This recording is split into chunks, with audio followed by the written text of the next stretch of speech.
नमस्कार, भारत समाचार के प्राइम टाइम बुलेटिन में आपका बहुत बहुत स्वागत है। तमाम अहम खबरों के साथ मैं हूं आलोक। यूपी के चौथे चरण के लिए कल वोटिंग होगी। 9 जिलों की 59 सीटों पर वोट डाले जाएंगे और इस बार भी कई दिग्गजों की साख दांव पर है। प्रशासन ने चुनाव की तैयारियां पूरी कर ली हैं और अब बारी है तो सिर्फ और सिर्फ जनता की। ये रिपोर्ट देखिए।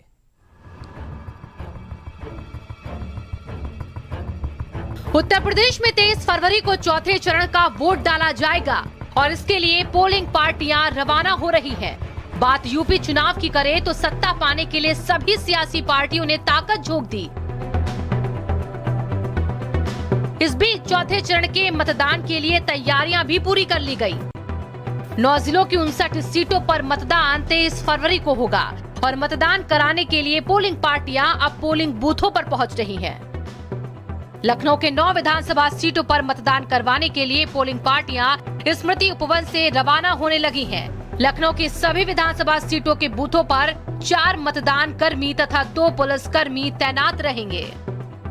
उत्तर प्रदेश 2022 के विधानसभा चुनाव का चौथा चरण कल है और कल जो है लखनऊ में भी वोटिंग होनी है। यहाँ पर 9 विधानसभा सीटें हैं जिसके लिए कल जो है वोट पड़ने हैं, जिसके लिए आप देखिए कि ये जो स्मृति उपवन है यहाँ से जो पोलिंग पार्टियां हैं वो अलग अलग जो विधानसभा क्षेत्र हैं वहाँ के लिए रवाना की जा रही हैं। जो बूथ बनाए हैं तकरीबन बताया जा रहा है कि 500 के करीब जो है ये बूथ हैं। प्रत्येक बूथ पर जो है 4 कर्मचारियों साथ 2 सुरक्षा कर्मियों को भी तैनात किया गया है। रायबरेली की 5 विधानसभाओं में 23 फरवरी को मतदान होना है, जिसको लेकर पोलिंग पार्टियां रवाना की गई। ITI गोरा बाजार से पोलिंग पार्टियों को रवाना किया गया। रायबरेली में चौथे चरण यानी कल मतदान होना है। रायबरेली के गोरा बाजार स्थित ITI कॉलेज में मौजूद है, जहां से पोलिंग पार्टियां रवाना की जा रही हैं। आपको बता दें कि अगर कुल पोलिंग सेंटरों की बात किया तो रायबरेली में 1243 कुल पोलिंग सेंटर बनाए गए हैं। वहीं कुल मतदेय स्थलों की बात की तो 1965 मतदेय स्थल रायबरेली में बनाए गए हैं। 5 विधानसभा में मतदान, 1243 पोलिंग सेंटर बनाए गए,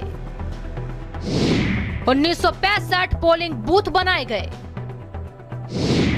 17,25,927 मतदाता डालेंगे वोट।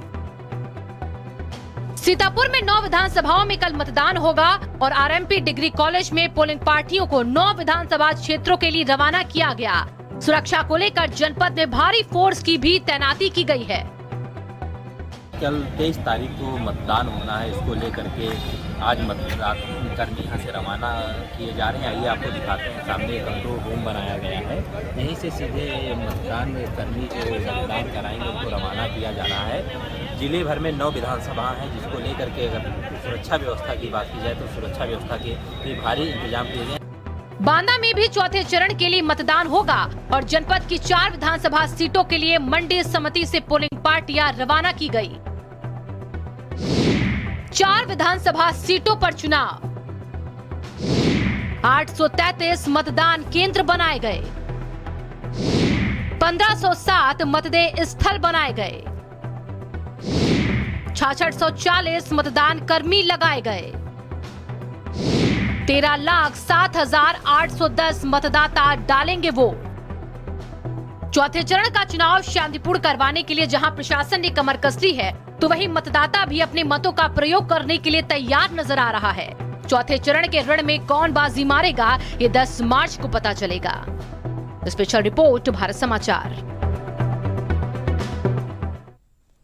तो यूपी के विधानसभा चुनावों पर हर किसी की नजर है और हो भी क्यों ना, आखिर दिल्ली पहुंचने का मामला जो है वो उत्तर प्रदेश से ही गुजरता है। 2022 के विधानसभा चुनाव में भाजपा और सपा में जोरदार टक्कर देखने को मिल रही है, जिसमें चुनाव और भी ज्यादा दिलचस्प होता जा रहा है। लोगों की नजरें हैं, क्या कुछ मुद्दे हैं, किस तरीके से आपको एक रिपोर्ट दिखाएंगे।